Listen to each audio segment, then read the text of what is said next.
मोक्षमार्गस्य नेतारं भेत्तारं कर्मभूभृताम् ज्ञातारं विश्वतत्त्वानां वन्दे तद्गुणलब्धये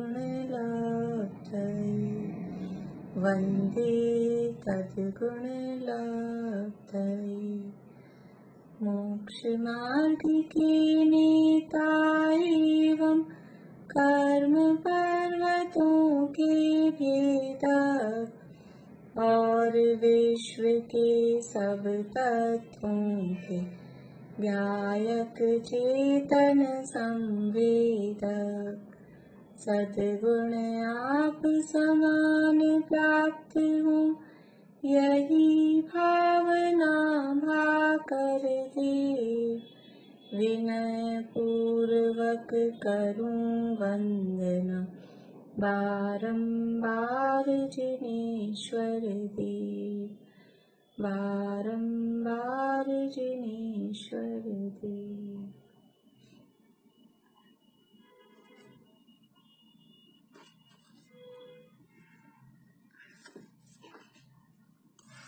ये सुधा जी का खुद का ऑडियो कनेक्ट नहीं है, मुझे कह रहे हैं कि इनको आवाज नहीं आ रही है। अब क्या करें, कौन है इनकी जानकार, वो फोन करके बता दीजिए कि आपका ऑडियो कनेक्ट नहीं है।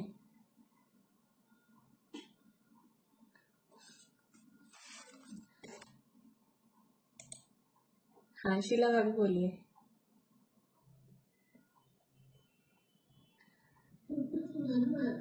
सूत्र सुना रहे। एक मिनट मैं ये एक मिनट ये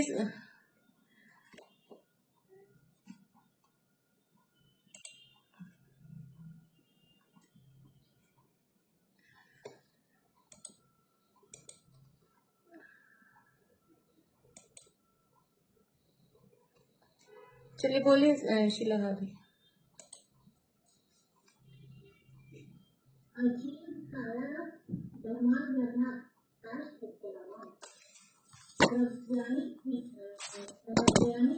पुद्गल द्रव्य की पर्यायों के संबंध में आप भी सुनाएंगे?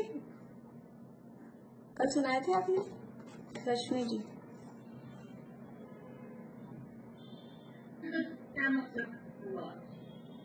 किसका?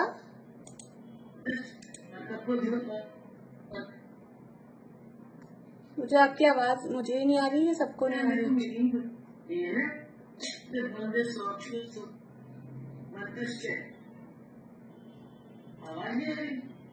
फिर से बोलिए, मुझे नहीं आ पाई अच्छे से आवाज।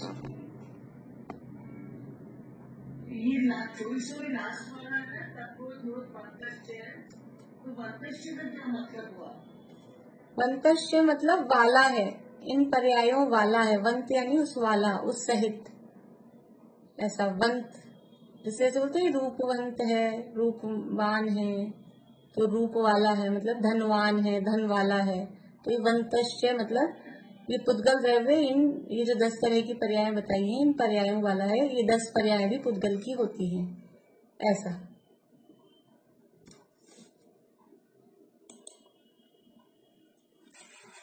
देखिए यहाँ बात अपनी चल रही थी पुद्गल द्रव्य की पर्यायों के संबंध में, और 10 तरह की पर्याय पुद्गल द्रव्य की बताई हैं। कौन कौन सी 10 पर्याय हैं? मधु जी बोलिए, कौन कौन सी 10 पर्याय बताई हैं?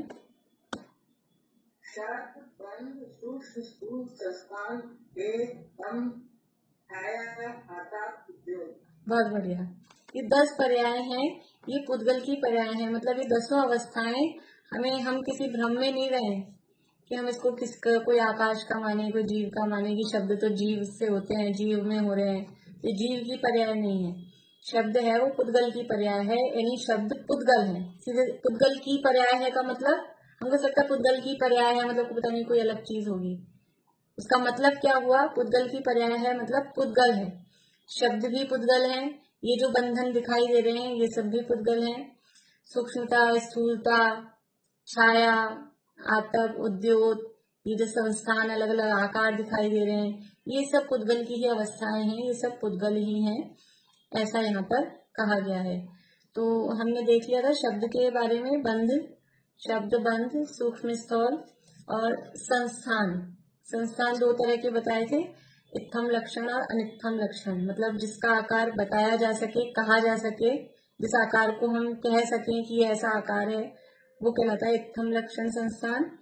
और जिस आकार को हम कह नहीं सकते, कुछ अजीब सी कोई भी शेप होती है, वो कहलाता है अनित्थम लक्षण संस्थान।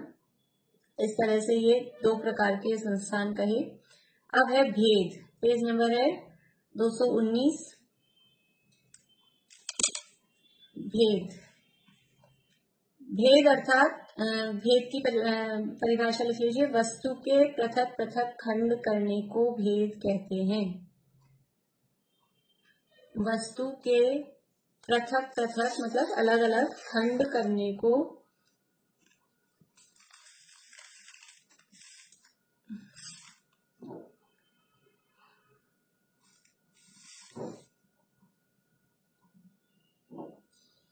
वस्तु के अलग अलग या पृथक पृथक खंड करने को भेद कहते हैं। भेद 6 प्रकार का है, यहाँ दिया हुआ है बुक में। अभी उत्कर्ष, चूर्ण, खंड, चूर्णिका, प्रतर और अनुचटन। उत्कर्ष किसे कहते हैं देखिए नीचे है, पेज नंबर 219 पर है। आरा से लकड़ी चीरना, इसमें लिखा है चीरने पर जो बुरादा निकलता है उसका नाम उत्कर्ष है, लेकिन वास्तव में मतलब इसको थोड़ा ठीक कर लीजिए। आरे से लकड़ी आदि को चीरना, फाड़ना, उसका नाम उत्कर्ष है, ऐसा कर लीजिए इसको।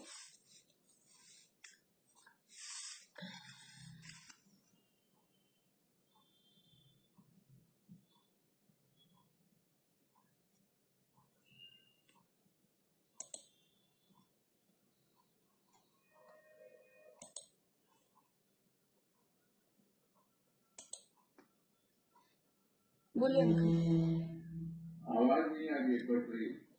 आवाज,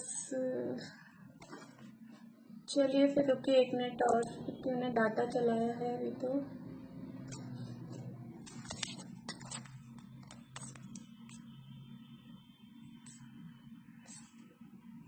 एक दो मिनट देखते हैं, अगर नहीं आएगी तो फिर वापस वाईफाई कनेक्ट करती हूँ। अभी तो वैसे वाईफाई से भी कट रही थी, तो मैंने डाटा चलाया है। देखते हैं अभी जो भी है।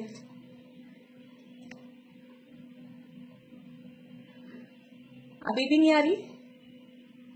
अभी तो आ रही है। अब 2-4 मिनट देखिए, अगर नहीं आती तो फिर बताइएगा, तो वापस मैं फिर चेंज कर लूंगी कनेक्शन। आरा से लकड़ी चीरना, फाड़ना, विदारण करना, उसका नाम उत्कर्ष है। इसको थोड़ा सा यहाँ बुरादा लिखा है, उसको ठीक कर लीजिए।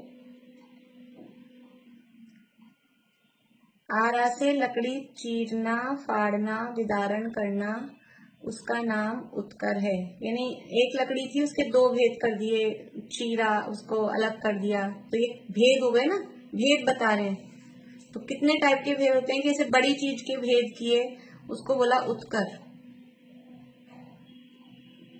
बड़े बड़े जो टुकड़े किए किसी चीज के, वो कहलाएगा उत्कर्ष। फिर दूसरा है चूर्ण। चूर्ण किसे कहते हैं? जौ, गेहूं आदि अनाजों के आटे को चूर्ण कहते हैं। हम उसको आटा बोलते हैं, लेकिन जो भी इस तरह के पाउडर शेप में जो भी हैं, वैद्य से दवाई लाते हैं तो वो चूर्ण देते हैं, वो भी वैसा ही है ना, पाउडर जैसा। तो जो बिल्कुल पाउडर जैसा मतलब आटा जैसा जो भी है, वो सब आटा समझो, बेसन समझो, मतलब हम नाम अलग अलग उनको देते हैं, लेकिन जो भी सारी ऐसी चीजें हैं वो सब चूर्ण कहलाती हैं। तो जौ, गेहूं आदि अनाजों के आटे को चूर्ण कहते हैं। इसके बाद में है खंड। घड़े के टुकड़ों को खंड कहते हैं। कोई घड़ा था, वो टूट गया तो टुकड़े टुकड़े हो गए उसके, तो वो कहलाते हैं ऐसे खंड।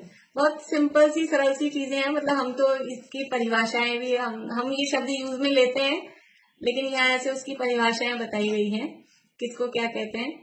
ऐसे डेली लाइफ में हम ये शब्द भी काम में लेते हैं, लेकिन यहाँ पे उसके ऐसे अर्थ अलग अलग बताए गए हैं। कोई भी चीज टूट गई तब उसके खंड खंड हो गए अलग अलग। कोई भी घड़ा टूटा, कोई वस्तु जो भी है, टुकड़े टुकड़े हो गए उसके, तो उसको खंड कहते हैं।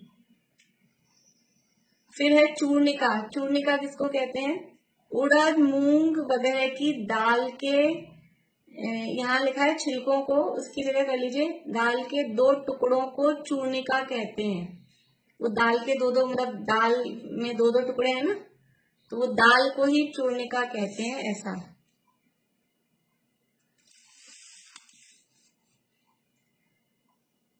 जैसे उड़द होता है वो साबुत होता है, उसकी दाल बनाई तो उसके 2 टुकड़े हो गए। चना है वो साबुत है, उसकी दाल में वो 2 टुकड़े हो गए, तो वो चूर्णिका। बोलिए शशि जी। की जगह पर क्या लिखेंगे? पहला बताया। हाँ, आरा से लकड़ी चीरना, फाड़ना, विदारण करना, उसका नाम उत्कर है। आरा से लकड़ी चीरने पर लिखा है ना, तो उसकी जगह लकड़ी के बाद में लिख लीजिए चीरना, फाड़ना, विदारण करना मतलब अलग करना, ऐसा ऐसा आरे से काटना, जो भी, उसका नाम उत्कर है।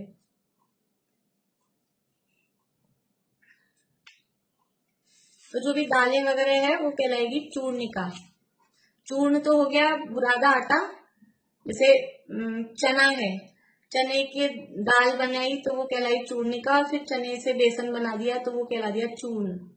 ऐसा ये अलग अलग टाइप से भेद किया ना उसको, उसके टुकड़े किए, तो वो टुकड़े किस हिसाब से किए।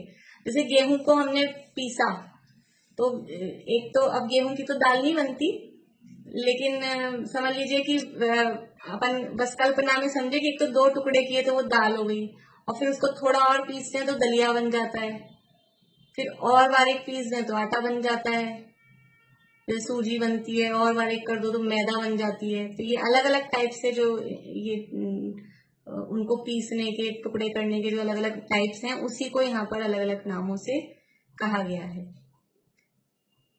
फिर है प्रतर। मेघ वगैरह के पटल का नाम प्रतर है। प्रतर मतलब होता है पटल। प्रतर बोलते हैं अपने, प्रतर शब्द लोक की रचना में कहीं आया था प्रतर? प्रतर नहीं आया था, वहां पटल ही शब्द था, नरकों के पटल, लेकिन उसको प्रतर भी बोलते हैं। नरकों में पटल होते हैं, स्वर्गों में पटल होते हैं। कितने पटल हैं नरक में? 7 नरक में टोटल कितने पटल हैं? बोलिए मनोरमा आंटी।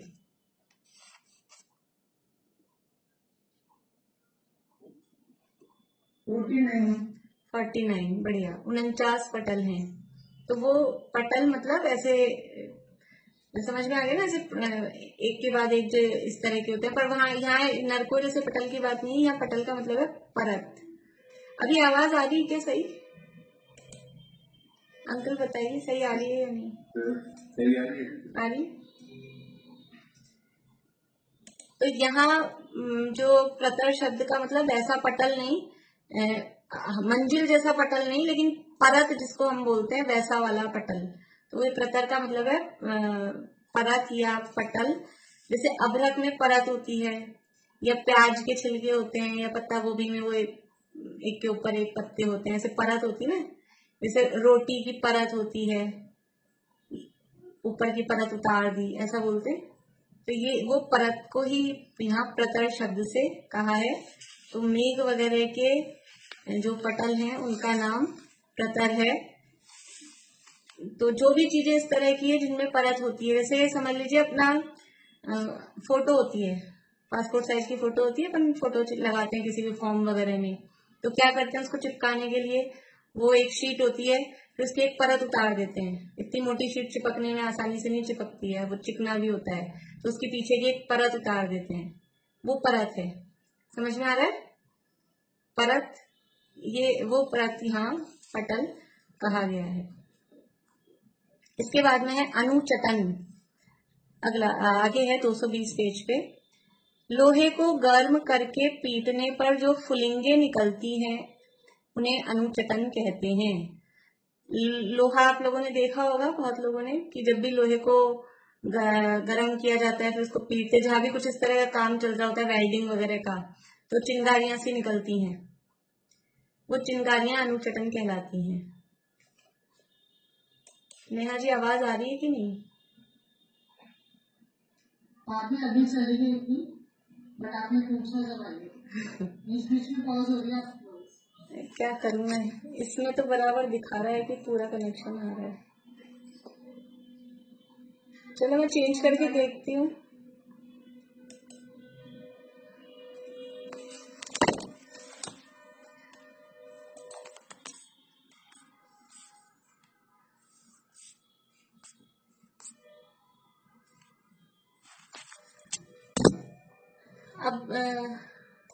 अब आ रही है, थोड़ी आई आवाज।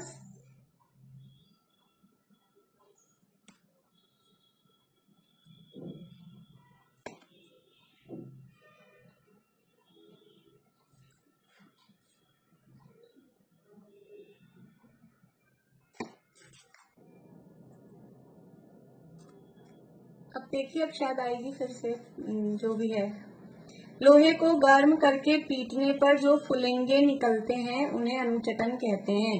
मतलब जो चिंगारी निकलती है ना, कहीं भी स्पार्किंग होती है, बिजली के तारों में हो जाती है, वेल्डिंग के कामों में होती है, या समझ लो फुलझड़ी जैसे है तो उसमें जो निकलती हैं इस तरह की, वो सब कहलाती है अनुचटन। तो ये फुलझड़ी तो अभी तो समझ लो, वो तो वैसे भी हिंसक है और उस समय चलती भी नहीं होगी। तो ये जो अपने बिजली के तारों में जो होती है स्पार्किंग से जो निकलती हैं, या लोहे को गर्म करके जब पीटते हैं उसमें जो चिंगारियां निकलती हैं, चिंगारी अपने शब्दों में चिंगारी को ही अनुचटन कहते हैं, ऐसा समझ लीजिए। वो जो चिंगारियां निकलती हैं वो अनुचटन कहलाती है। तो ये भेद के 6 प्रकार के भेद बताए हैं: उत्कल, चूर्ण, खंड, चूर्णिका, प्रतर और अनुचटन। इसके बाद में है तम। तम किसे कहते हैं? अंधकार को तम कहते हैं। मतलब ये क्या बता रहे हैं? ये सब पुद्गल की अवस्थाएं। वो जो चिंगारियां निकली वो क्या है? हमको ऐसा लग रहा है ये सब क्या बता रहे हैं, लेकिन ये बता रहे हैं वो सब चीजें पुद्गल हैं। वो जो आटा में दिख रहा है, जो बुरादा दिख रहा है, जो परतें दिख रही है, मेघ आदि के पटल कहे, बादलों में परतें होती हैं, लेयर्स होती है ना, बच्चों को पढ़ाते हैं साइंस में, कौन कौन सी लेयर है यहाँ गैसेस की, अलग अलग ऊपर ओजोन की है, फिर नाइट्रोजन की है, कौन कौन सी अलग अलग लेयर्स होती हैं। तो ये जो सब भी परत है वायुमंडल में, एनवायरमेंट में, वो सब भी पुद्गल हैं। जो भी गैसेस वगैरह की हैं वो सब पुद्गल हैं। ये चिंगारियां निकल रही हैं ये भी पुद्गल हैं। जो टुकड़े उकड़े ऐसी चीजें दिखाई दे रही हैं, या फिर जिनके टुकड़े हो रहे हैं, इसका मतलब क्या है कि वो पुद्गल है। क्योंकि ऐसे इस तरह के जो खंड हो रहे हैं, जो भेद हो रहे हैं, वो पुद्गल में होते हैं। जीव में ऐसे भेद हो सकते हैं क्या? एक जीव है, उसके आरे से चीर के 2 टुकड़े कर दिए। जीव में ऐसे भेद नहीं हो सकते। जीव का बुरादा बना दें, चटनी बना दें, गुस्से में कोई किसी को कह दे मैं तो ये चटनी बना दूंगा, लेकिन बन सकती है जीव की चटनी। तो ये भेद विज्ञान की बात है। मतलब इससे हम भेद विज्ञान कर सकते हैं कि ये सब जो चीजें बताई जा रही है ये पुद्गल है, ये मेरा स्वरूप नहीं है। जो ऐसी अवस्थाएं जिसमें हो रही हैं वो पुद्गल है, वो सारी चीजें। जीव में कभी भी इस तरह के भेद नहीं होते। पीछे जो संस्थान बताए, आकार बताए, तो गोल है, चौकोर है, तिकोना है, जो भी कुछ भी है, या टेढ़ा मेढ़ा कैसा भी है, ये जो भी आकार है ये आकार भी पुद्गल के हैं। जीव में इस तरह के आकार नहीं होते। अमीबा कैसा होता है? अब बहुत कम लोग जानते होंगे। नेहा जी सुना है अमीबा? नेहा जी ने तो जो जिनके बच्चे हैं छोटे वो पढ़ाते हैं तो उनको मालूम है कि उसका कौन सा आकार होता है, कि कैसा भी होता है, कैसा भी होता है वो। तो वो जीव है क्या? कि वो जीव नहीं, वो जो आकार है ना वो उसके शरीर का ही है। जीव का ऐसा कोई आकार नहीं होता। चाहे टेढ़ा मेढ़ा कहो, चाहे गोल कहो, चौकोर कहो, वो जीव में ऐसा आकार नहीं है। तो यहाँ ऐसा भेद विज्ञान हमको समझ में आए, भेद विज्ञान उत्पन्न हो इससे कि जो सब भी चीजें बताई गई हैं ये पुद्गल की अवस्थाएं हैं, ये पुद्गल हैं। कहीं हम ऐसा जीव का स्वरूप तो नहीं मान रहे, हम ऐसा तो नहीं मान रहे कि जीव के टुकड़े टुकड़े हो जाते हैं। कभी आकाश द्रव्य के टुकड़े हो सकते हैं? आकाश के भेद क्यों? 2 तो किए हमने, एक लोकाकाश एक अलोकाकाश, कि वो हमने समझने के लिए अपने दिमाग में कर रखे हैं। आकाश में भेद नहीं है कि हम करते तो है। हमारा इतना बड़ा कमरा था तो हमने फिर उसमें पार्टीशन लगा लिया। एक हॉल था बहुत बड़ा तो उसमें फिर एक डाइनिंग स्पेस अलग कर दी, ड्राइंग रूम अलग कर दिया। तो हमने किए ना आकाश के भेद, कि आकाश तो अखंड है। ये भेद जो कर रहे हैं ये हम अपने हिसाब से अपनी समझ में कर रहे हैं। आकाश द्रव्य में वास्तव में भेद नहीं होते, आकाश पूरा अखंड होता है। यदि आकाश में भेद हो जाए ना तो भूकंप आता है। तो भूकंप आता है तो भूकंप तो कहाँ आता है, और झटके यहाँ इंडिया तक भी आ जाते हैं। जापान में भूकंप आया और यहाँ इंडिया में झटके क्यों आ रहे हैं? क्योंकि वो पूरी जो धरती है ना, धरती मतलब अभी धरती अपन बोल रहे हैं, लेकिन वो आकाश है, वो अखंड है। इंडिया में भूकंप आया, जयपुर में भूकंप आया, तो हमारे तो हमने दीवार खड़ी कर रखी है, हमारे तो नहीं आना चाहिए ना भूकंप, लेकिन वो सब अखंड है ना, इसलिए वो पूरा हिलता है। इसलिए अन्य किसी भी द्रव्य में भेद नहीं होते, काल में भी नहीं, आकाश में भी नहीं, जीव में भी नहीं, धर्म में भी नहीं। ये भेद जिसमें हो रहे हैं वो पुद्गल है, ऐसा इसका अर्थ समझना चाहिए। अब है अंधकार को तम कहते हैं। अंधेरे को तम यानी अंधकार, लेकिन अंधकार किसे कहते हैं? अंधकार किसे कहते हैं? अंधकार को तम कहते हैं, वो तो कह दिया। अंधेरा किसे कहते हैं? इतना सरल प्रश्न है, कौन बताएगा परिभाषा? बोलिए मीना चाची। जहाँ रोशनी ना हो। बढ़िया बढ़िया, जहाँ प्रकाश नहीं हो वो अंधकार है, जहाँ प्रकाश नहीं है उसका नाम अंधेरा है। तो वो अंधेरा ही यहाँ तम कहा गया है। तो जो अंधेरा दिख रहा है ना, अंधेरा, वो अंधेरा भी पुद्गल है। हमको ऐसा लगता है ये क्या पुद्गल है, लेकिन अंधकार के परमाणु होते हैं इस तरह के पुद्गल के, और वो सब जगह भर जाते हैं तो वो अंधेरा हो जाता है। और जैसे ही हमने स्विच ऑन किया या मोमबत्ती जलाई या टॉर्च जलाई, तो वो अंधकार के परमाणु जो थे वो सब प्रकाश रूप कन्वर्ट हो जाते हैं, या प्रकाश के परमाणु वहां आ जाते हैं। तो ऐसा ये पुद्गल है, अंधकार भी और प्रकाश भी, ये भी पुद्गल है। कोई ऐसा सोचे, मैं आत्मा में ध्यान में बैठा था और मुझे एकदम ऐसा अंधेरा अंधेरा अंधेरा दिखा, आत्मा दिखा, तो आत्मा क्या अंधेरा होता है या अंधेरा नहीं होता? तो फिर मुझे एकदम सफेद सफेद बिल्कुल चमकती हुई ऐसी आत्मा दिखी। तो बोल रहे हैं ये सब भ्रम है, क्योंकि आत्मा ना सफेद होता है ना अंधेरे जैसा काला होता है, क्योंकि आत्मा में ऐसा रंग या अंधकार या प्रकाश दिखा चमकता हुआ, वो भी आत्मा नहीं है, क्योंकि अंधकार प्रकाश ये सब पुद्गल की पर्याय हैं। बोलिए बुआ, अनम्यूट करिए, बुआ अनम्यूट करिए। हाँ हाँ, ये हर 12 घंटे में परमाणु मतलब ऐसे होते हैं कि उजाले वाले आएंगे और अंधकार वाले आएंगे, ऐसा कुछ है? हाँ हाँ हाँ, वो दिन रात होते ना, तो निमित्त नैमित्तिक संबंध है। सूर्य के निमित्त से प्रकाश रूप से परमाणु कन्वर्ट हो जाते हैं, और सूर्य का अभाव होता है तो अंधकार रूप परमाणु हो जाते हैं। फिर हम इसमें कृत्रिम जो लाइट वगैरह जला लेते हैं तो वो प्रकाश रूप हो जाते हैं। ऐसा वो निमित्त नैमित्तिक संबंध इनमें होता है। और ठीक है, तो ये इस तरह का संबंध होता है, सूर्य के निमित्त से प्रकाश रूप और सूर्य के अभाव से अंधकार रूप। और सूर्य होता है तब भी कुछ कुछ जगह ऐसी होती हैं हमारे घर में भी, और भी जगह बेसमेंट है, अंडरग्राउंड है, वहां सूर्य बाहर है तो भी वहां अंधकार है। तो इस तरह से ये पुद्गलों की अवस्थाएं हैं, अंधकार भी।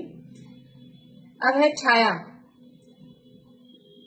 छाया किसे कहते हैं? छाया किसे कहते हैं? बोलिए कुसुम जी। परछाई। परछाई, बढ़िया। और कोई परिभाषा बताएंगे, छाया किसे कहते हैं? बोलिए वर्षा भाभी।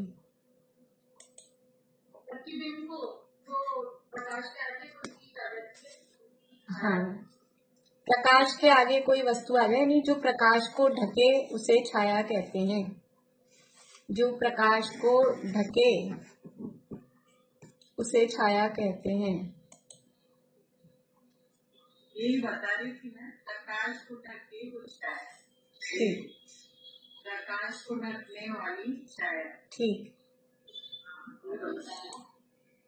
जो प्रकाश को ढके उसे छाया कहते हैं। तो ये छाया भी, मतलब छाया कब पड़ती है? जैसे सूरज के आगे हमारी परछाई कब पड़ती है? सूरज होता है ना, रात में परछाई पड़ती है क्या? रात में मतलब रात में भी वो लाइट होती है तो उस हिसाब से पड़ती है, लेकिन वो लाइट हो गया उस समय, सूरज का काम लाइट कर रही है। सूरज होता है, सूरज का प्रकाश होता है, उसके आगे कोई आ जाता है तो छाया पड़ जाती है, परछाई हो जाती है उसकी।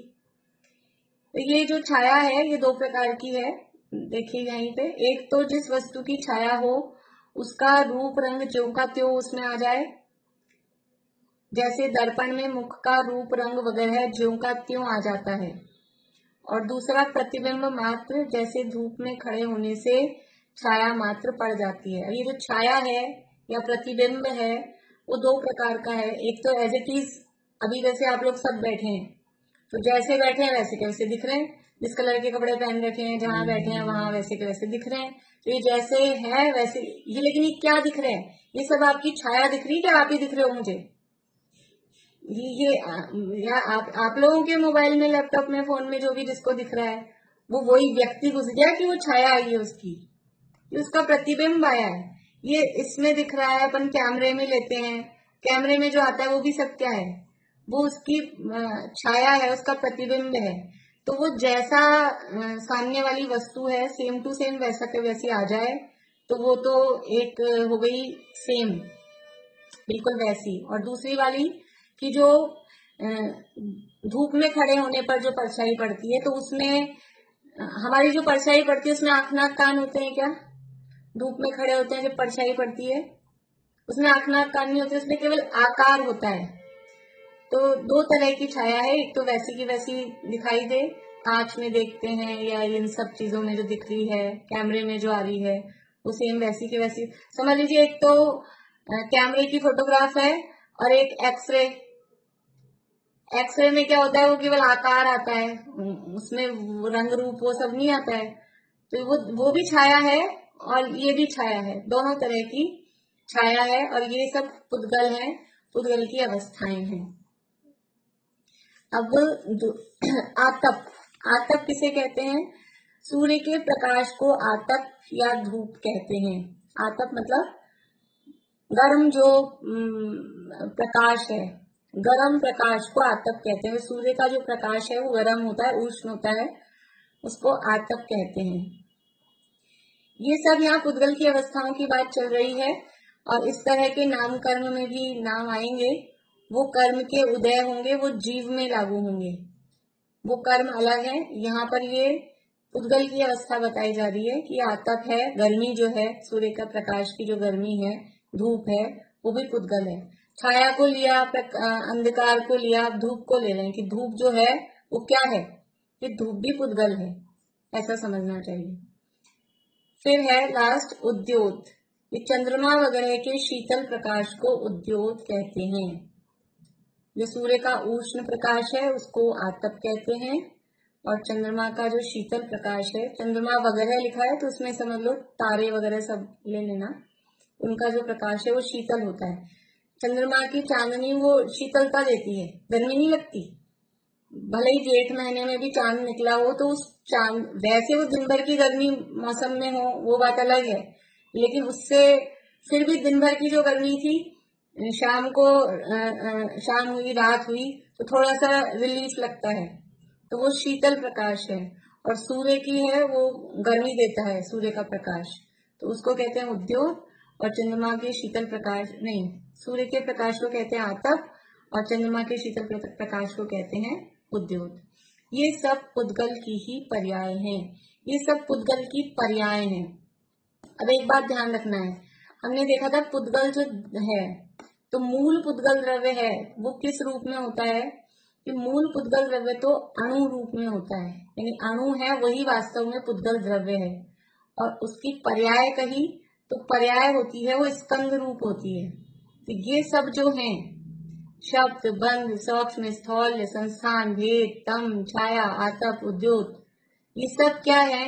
ये पुद्गल की पर्याय है, मतलब ये स्कंध रूप दशाएं हैं। ये अकेला एक अणु नहीं है शब्द में, वो भाषा वर्णनारूप स्कंध है। बंध में, सूक्ष्मता में, स्थूलता में, अंधकार में या धूप में या छाया में, इन सब में एक परमाणु नहीं है, बहुत सारे परमाणुओं का समूह रूप स्कंध है। ये सब पुद्गल की पर्याय हैं। ध्यान रहे अणु पुद्गल द्रव्य है और स्कंद पुद्गल द्रव्य की समान जाति द्रव्य पर्याय है। समान जाति द्रव्य पर्याय मतलब अणु भी, एक अणु, दूसरा अणु, तीसरा अणु, चौथा अणु, ये सब क्या है, चारों अणु पुद्गल हैं, चारों जुड़कर एक स्कंद बन गया।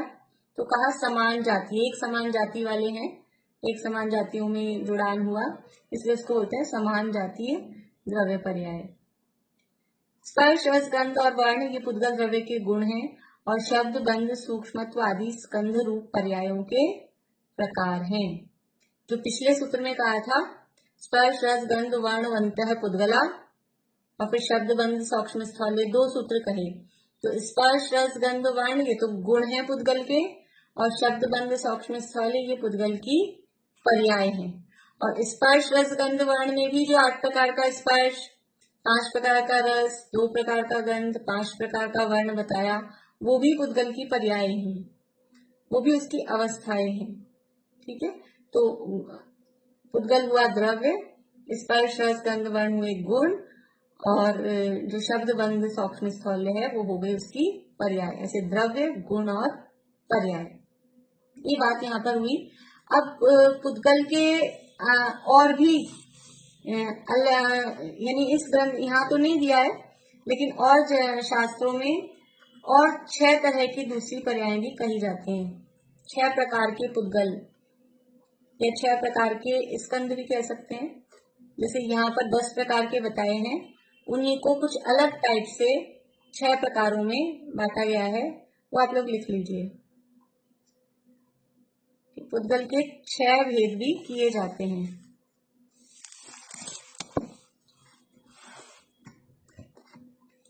सबसे पहला है सूक्ष्म सूक्ष्म।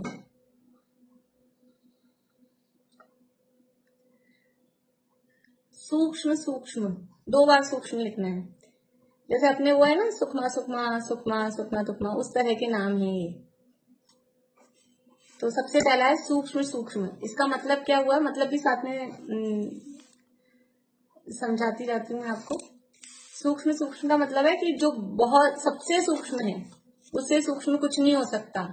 तो इसका मतलब क्या हुआ, सूक्ष्म सूक्ष्म क्या है कि परमाणु या अणु, उससे सूक्ष्म और कुछ नहीं हो सकता।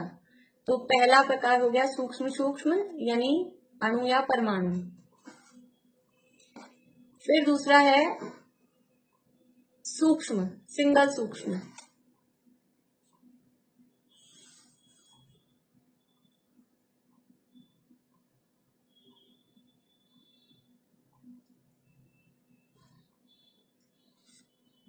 इसमें आएगा कार्बन वर्गणाएं, वो सूक्ष्म है। कार्बन वर्गणाएं सूक्ष्म पुद्गल हैं।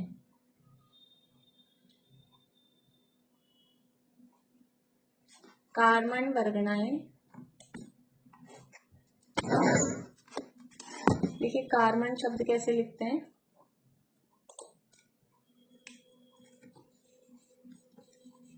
कार्बन, ठीक है। ये कारमान होता है, लिखा हुआ मिलेगा बहुत जगह, हो सकता है पुस्तकों में भी मिले, लेकिन ये सही नहीं होता है, ये सही होता है कार्बन।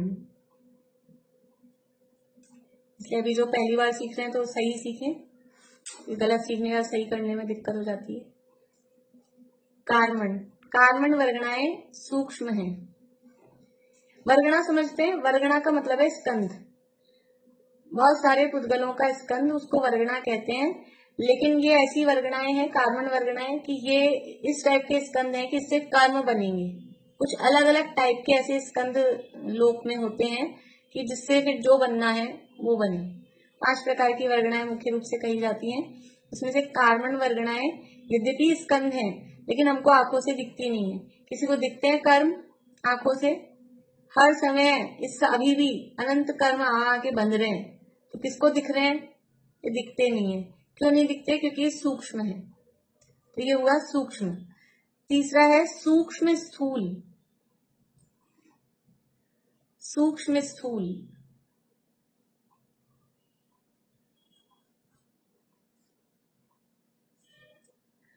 पहला था सूक्ष्म सूक्ष्म, दूसरा सूक्ष्म, तीसरा है सूक्ष्म स्थूल। सूक्ष्म स्थूल का मतलब क्या? जो आंख से तो दिखे लेकिन अन्य इंद्रियों से पकड़ में नहीं आए, वो कहलाता है सूक्ष्म स्थूल। नहीं, रुकिए, उल्टा हो गया। सूक्ष्म स्थूल है जो आंख से नहीं दिखे, जो आंख से नहीं दिखे, अन्य इंद्रियों से पकड़ में आए। पहले सूक्ष्म है ना, जो आंख से नहीं दिखे इसलिए तो है सूक्ष्म, लेकिन अन्य इंद्रियों से पकड़ में आ रहा है इसलिए है स्थूल। सूक्ष्म स्थूल। ऐसे स्कंध जो आंख से न दिखे परंतु अन्य इंद्रियों से पकड़ में आए, वो सूक्ष्म स्थूल स्कंद या सूक्ष्म स्थूल उद्गल कहलाते हैं। जैसे क्या? आंख से तो नहीं दिखते। हवा, हवा आंख से दिखती है क्या? आंख से नहीं दिखती, लेकिन स्पर्शन से पकड़ में आती है, स्पर्शन से पकड़ में आती है। सुगंध या दुर्गंध वो आंख से दिखाई देती है? कैसी खुशबू आ रही है वो आंख से दिखाई देती है क्या?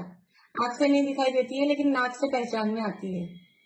मीठा, खट्टा, कड़वा, कषायला, ये सब आंख से नहीं दिखाई देता है, लेकिन रसना इंद्रिय से समझ में आता है। और कोई चीज हल्की है कि भारी है, रूखी है कि चिकनी है, ये आंख से नहीं दिखाई देता है।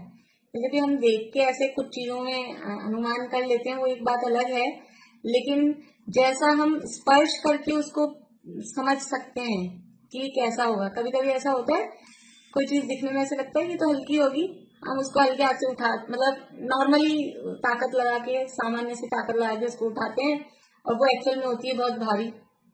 और कभी कभी कोई लगता है कि बहुत भारी होगी, बड़ा सा दिख रहा है, तो हम उसको दम लगा के उठाते हैं, वो तो हल्का ही था। तो आंख से उसके हल्के भारी पने का या ठंडे गर्म पने का, रूखे चिकने पने का पता नहीं लगता है, लेकिन स्पर्श से पता लगता है। तो ऐसी चीजें जो आंख से पकड़ में नहीं आए, आंख से दिखाई नहीं दे, लेकिन अन्य इंद्रियों से पकड़ में आती हैं, वो कहलाती हैं सूक्ष्म स्थूल। सूक्ष्म क्यों है? क्योंकि आंख से नहीं दिख रही, और स्थूल क्यों है? क्योंकि अन्य इंद्रियों से पकड़ में आ रही है। इसके बाद में है स्थूल सूक्ष्म, इसका रिवर्स। स्थूल सूक्ष्म, जो आंख से दिखाई देती, जो स्कंध आंख से दिखाई देते हैं लेकिन अन्य इंद्रियों से पकड़ में नहीं आते,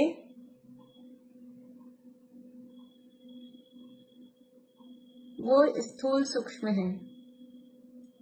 आंख से दिखाई दे रहे हैं इसलिए स्थूल है, लेकिन हम उसको पकड़ना चाहें हाथ से तो पकड़ में नहीं आएंगे। जैसे कि धूप, धूप आंख से दिखाई देती है, लेकिन हाथ से पकड़ के लिया हो, बाहर छत पे बहुत धूप आती है सर्दी के दिनों में, और कमरे में गलन रहती है, और क्लास टॉप में वो कमरे में बैठ के लेनी पड़ती है, तो थोड़ी सी धूप को उठा के यहाँ ले आए तो यहाँ उनको ठंड नहीं लगे, हीटर नहीं चलाना पड़े। ऐसा होता है, ऐसा हो सकता है। ये आंख से दिखाई देती है, लेकिन हम चाहें कि पकड़ के ले आए तो वो पकड़ के नहीं लाए जा सकते, तो वो कहलाते हैं स्थूल सूक्ष्म। इसमें धूप आ जाएगी, छाया आ जाएगी, परछाई आ जाएगी, प्रकाश आ जाएगा। जहां जो लाइट, जो प्रकाश है वो जिस जगह है वो उसी जगह है, उसको पकड़ के आप बल्ब उतार के इधर से उधर कर दो, वो बात अलग है, लेकिन जो प्रकाश है उसको उठा के इधर से उधर नहीं ले जा सकते हैं। जो कहीं छाया है, छाया तो कहीं और है और हम खड़े हैं कहीं और, तो छाया को उठा के इधर से उधर ले आओ, कि हमारा मकान है इधर और छाया आ रही है उधर, गर्मी के दिन है तो छाया को उठा के इधर अपने मकान पे ले आओ, ऐसा उसको उठा के नहीं लाया जा सकता है, आंख से देखा जा सकता है। तो ये है स्थूल सूक्ष्म। फिर है स्थूल।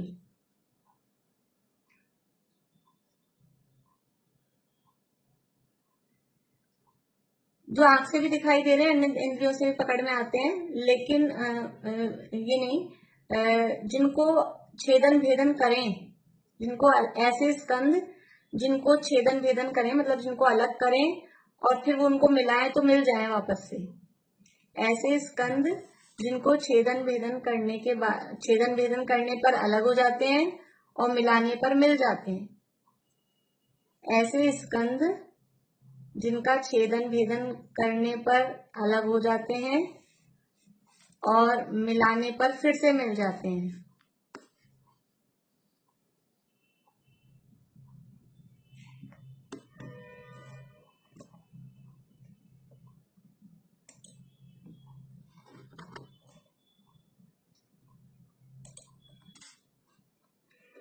जैसे क्या? जैसे दूध है,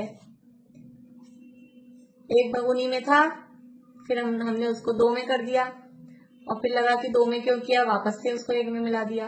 ग्लास में निकाला था पीने के लिए, फिर लगा नहीं पीना है, रखा ही था ऐसे कैसे, फिर वापस मिला दिया। तो अलग किया था, जब अलग हो गए और फिर वापस मिलाया तो मिल गए। तो जितनी भी लिक्विड चीजें हैं, दूध, पानी, तेल, घी, अलग करने पर अलग हो जाते हैं, मिलाते हैं तो ऐसा नहीं दिखता कि उसमें कहीं ज्वाइंट दिखता हो। दूध को जब वापस मिलाया तो ज्वाइंट दिखता है क्या उसमें? ऐसा कोई फेविकोल भी नहीं लगानी पड़ती और ज्वाइंट भी नहीं दिखता। तो ये जो है इस तरह के स्कंद वो कहलाते हैं स्थूल। और फिर लास्ट है स्थूल स्थूल।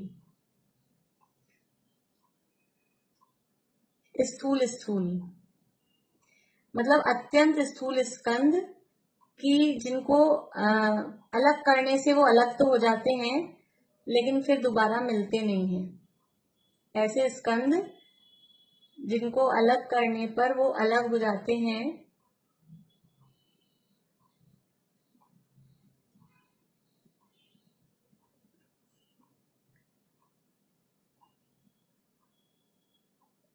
परंतु मिलाने पर फिर मिल नहीं सकते, वो स्कंद कहलाते हैं स्थूल स्थूल। जैसे कि लकड़ी के 2 टुकड़े कर दिए या किसी कपड़े के 2 टुकड़े कर दिए या और भी जो भी चीजें हैं, मतलब इस तरह की, रोटी के 2 टुकड़े कर दिए। तो अब ये अलग कर दिए एक बार, तो वो दोबारा उनको जोड़ा नहीं जा सकता है कि हम जोड़ देंगे फेविकोल लगा के, फेविकोल लगा के जोड़ेंगे लकड़ी को, लेकिन वो ज्वाइंट पड़ेगा उसमें, वो वैसा एक नहीं होते हैं जैसा ओरिजिनल एक है, वैसे वो एक नहीं होते हैं, उसमें वो ज्वाइंट पड़ जाता है, तो उसको एक नहीं कहते हैं। कपड़ा एक बार फट गया है, फाड़ दिया है, अलग कर दिया है, तो उसको सिलाई लगा के मिलाओ, लेकिन वो ज्वाइंट है, वो एक नहीं कहा जाएगा। तो ऐसे स्कंद जिनके टुकड़े करने पर जो अलग हो जाते हैं लेकिन फिर वो दोबारा मिल नहीं पाते हैं, वो कहलाते हैं स्थूल स्थूल। तो जितने भी है पहाड़ समझ लो या बड़े बड़े लकड़ी हैं, जो भी सब चीजें हैं ऐसी जिनको एक बार तोड़ दिया तो दोबारा जुड़ नहीं सकते, वो स्थूल स्थूल स्कंद कहलाते हैं। इस तरह से ये और दूसरे ग्रंथों में 6 तरह के स्कंदों के या पुद्गलों के भेद भी कहे जाते हैं। इन सबको इसमें अपन डाल सकते हैं किस तरह से कौन से इन 6 में, इन सब ये जो 10 बताए ना वो इन 6 में इंक्लूड हो जाएंगे। तो इस तरह से ये पुद्गल की पर्याय की चर्चा हुई। अब आगे यहाँ पुद्गल के भेदों की चर्चा करेंगे। तो अपन मंडे से ही शुरू करेंगे। पुद्गल के भेद हैं, सरल है ये विषय, तो अभी आगे फिर इसके बाद में आएगा बंध का स्वरूप। ज्यादा कुछ कठिन नहीं है, अभी तो सरल चलेगा। किसी को कुछ पूछना है तो पूछ लीजिए, नहीं तो फिर अभी यही पूरा करते हैं।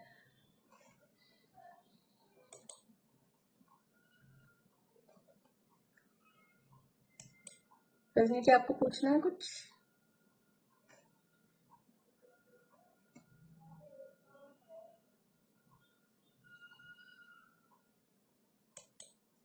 मेरी आवाज आ रही है या नहीं आ रही?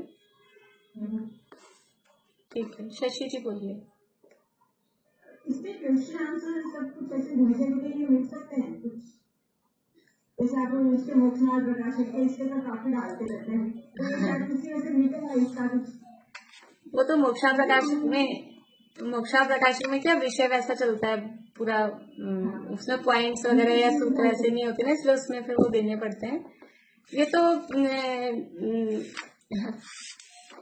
ऐसा ही है विषय, मतलब जैसे ये भी 10 हैं, 10 पर्याय के नाम याद करने हैं, इसके जो भेद हैं, भेदों के नाम याद करने हैं, इसलिए अलग से वो कोई मतलब नहीं है। इसमें तो समझ में आ रहा है ना अपने को कि जो नाम है जिस तरह से है। जी मुझे आवाज मुझे भी काबू करना है पर लेकिन उसको याद हो जाए हमेशा की ये चीजें ऐसी है कि हाँ, तो वो ये इसी तरह से याद करना है इनको। जैसे 10 पर्यायों के नाम आपको याद हो गए, इनके भेद याद करने से, शब्द के भेद बताए, बंध के भेद बताए, तो वो भेद याद करने हैं, इसी तरह से इसको याद करना है।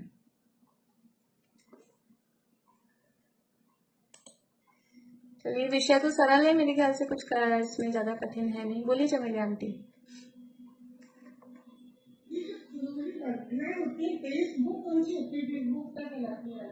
देखो 23 वर्गणाएं होती हैं, लेकिन जीव का संबंध उनमें से 5 वर्गणाओं से ही होता है मुख्य रूप से। पुद्गल की वर्गणाएं, वर्गणा किसे कहते हैं?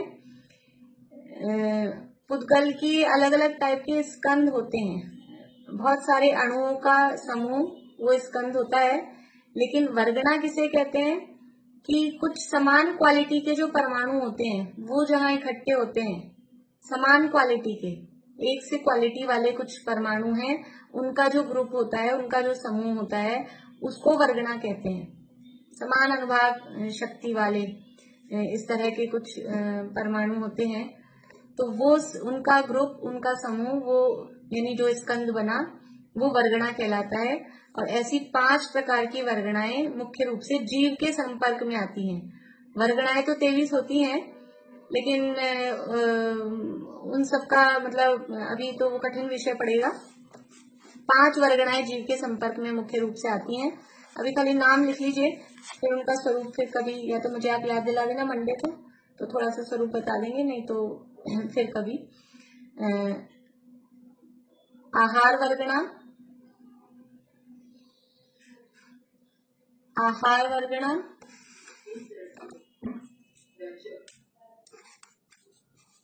आहार, फिर भाषा, आहार वर्गणा, भाषा वर्गणा, मनोवर्गणा, एक यहाँ लिखती हूँ, मनोवर्गणा,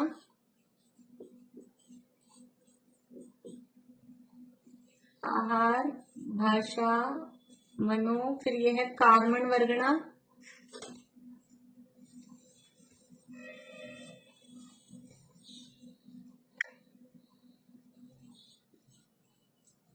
और तेजस वर्गणा। ये 5 प्रकार की वर्गणाओं से जीव का संपर्क रहता है। वर्गणा मतलब पुद्गल के स्कंद हैं, लेकिन कैसे स्कंद कि समान क्वालिटी के परमाणु उनमें मिले होते हैं, इस टाइप के स्कंद होते हैं, उनको वर्गणा कहते हैं। आहार, भाषा, मनो, कार्बन और तेजस। बोलिए अंकल। आपने स्कूल में एक उदाहरण बताया, जैसे कपड़ा फट जाता है, लकड़ी के जो टुकड़े कर देते हैं, तो दिखने वाली चीज होगी, जब मन पड़ता है वो भी नहीं मिलता, फिर उसको क्या करें?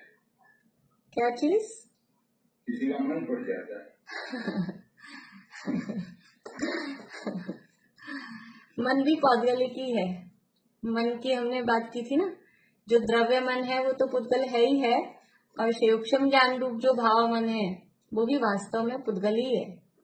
वो यद्यपि जीव के ज्ञान की अवस्था कही जाती है, लेकिन वो कर्म के निमित्त से होती है, कर्म के सूक्ष्म से होती है, इसलिए वो भी, उसको भी पुद्गल ही कहते हैं। तो वो मन फटता है तो वो भी पुद्गल ही है, इसलिए वो स्थूल है, वो भी मिलेगा नहीं दोबारा। चलिए, बोलिए रश्मि। लक्ष्मी देवी अंकल ने बहुत अच्छी बात बोली है, मन करता है वो कभी नहीं करता। चलिए, और किसी को प्रश्न है?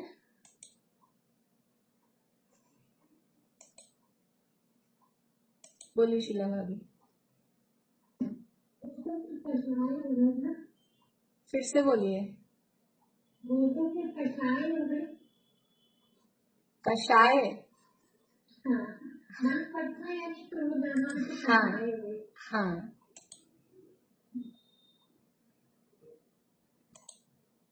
चलिए बोलिए दीपिका जी।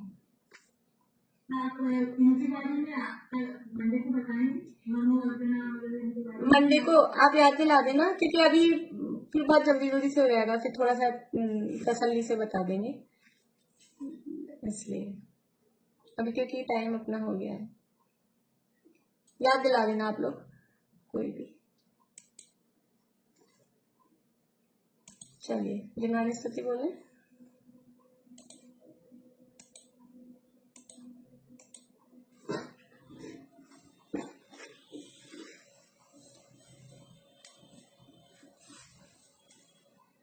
हे धर्म जिन सत धर्ममय, सत धर्म के आधार हो, भव भूमि का परित्याग कर जिन भव जलधि के पार हो। आराधना आराध कर आराधना के सार हो, धर्मात्मा परमात्मा तुम धर्म के अवतार हो।